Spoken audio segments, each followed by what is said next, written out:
Welcome back. I am Ryan Erlacher with lawabidingbiker.com and your high-tech redneck. Thanks for checking back in.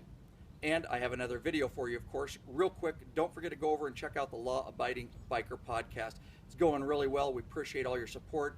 You can get the podcast on iTunes, Zune, Stitcher Radio, BlackBerry, TuneIn Radio. Anywhere else you can get podcasts, we should be listed there. Again, Law Abiding Biker podcast.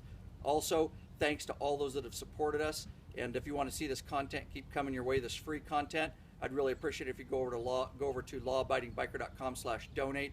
You can leave a donation. We really want to keep the free content coming to you guys. Better yet, you can go over to my Patreon page, lawabidingbiker.com/Patreon, and you can pledge a certain amount, specific amount of your choice per episode or per piece of content that we put out. And you can put a cap on it so there's no risk. To learn more, again, lawabidingbiker.com/Patreon. So the free video today is all about Harley Davidson air suspension. Many models came with air suspension over a long period of time, and you need a little pump to adjust the rear air suspension depending on how much weight you're carrying, or if you're carrying a passenger, it really can make a big difference. My 2014 Harley Davidson Street Glide Special comes with a more manual type suspension. You don't need an air pump.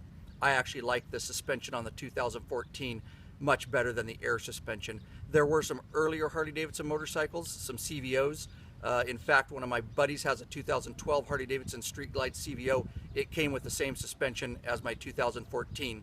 If you want to learn about that suspension and how to adjust it and what the loads are, go over to lawabidingbiker.com/2014SGS. That's Street Glide Special suspension. So it's 2014SGS suspension. And you can check out that video there, and there's a blog there to learn all about that suspension. But today we're going to focus on the air suspension. My 2011 Street Glide did have the air suspension, so I'm familiar with it. And I do ride with many guys that still have the air suspension. So, all right, let's get into the video. Also, there'll be a blog. If you get this video, you can go over to lawabidingbiker.com/Harley air suspension. And you'll be able to get this blog and this video anytime you want to refer to it. Again, thanks for all your support. Let's get to the video. All right, so we're at Lurch's 2008 Street Glide, and we're going to check the rear suspension with this, which is the air suspension, which a lot of bikes after 2008 had the air suspension.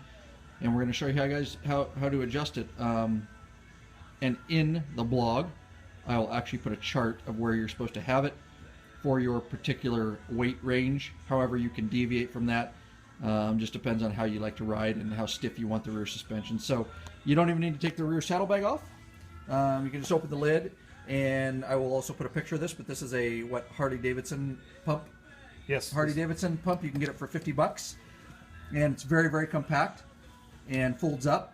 There you go. And the nice thing about it is that show them the release. It has a release on it, so once you hook it up, you can release the air pressure by just pushing that button. And then, of course, you can pump it up. It's very compact. It fits in your saddlebag really well. So likely worth the $50 if you want to travel with it. That kind of gives you an idea of the size of it. So Lurch is going to go ahead and check the air pressure. You do not need to take your saddlebag off. The valve stem is right in there. And it may or may not have a cap on it. His does have a cap on it. And before you put your, before you ever add any air or take away any air, Harley Davidson recommends that you add 5 psi.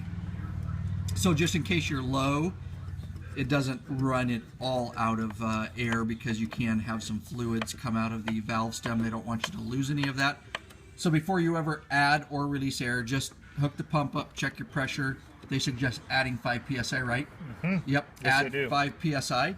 That way you're in the safe range, and then you can mess around with it. So the Harley Davidson pump here has a nice little gauge on it, lets you know right where you're at. Lurch likes his, he follows a guy, but you like yours between 20 and 30? I like mine about 27 pounds, so I'll run it up to 30, and then I'll back it off a little bit. You can just press this right here, the bottom thing. Yep. Let some air out. Back it off a little bit. And so he's ridden a lot, and so he knows basically where he likes his. He started with the guide, but he gets it right where he wants it. And that's what's nice about this little pump. And you don't lose any air when you take it off. Once you get to where you want, you just unscrew it, and it doesn't lose any air at all. Listen. Nothing. Perfect. So might be worth the investment, guys. It is $50, but using an old bicycle pump like I used to use, you do lose a lot of air and you can't gauge it while you're doing it. So handy little piece of equipment if you have air suspension in your rear shocks. The valve stem, guys, is under your left saddlebag. You do not, there is no valve stem under your right saddlebag. This is good under your left saddlebag for both rear shocks. So when you adjust this, adjust your full rear suspension. It actually crosses over there. You can see the crossover, and it crosses over underneath the seat and goes to your other suspension. Also, guys, do not use an air compressor. You will blow up your rear suspension. It's way too much pressure. You definitely want to use a bicycle pump or like the pump that Lurch just used. So again, do not use an air compressor. It will damage, if not ruin, your entire rear suspension system on the Harley Davidson motorcycle.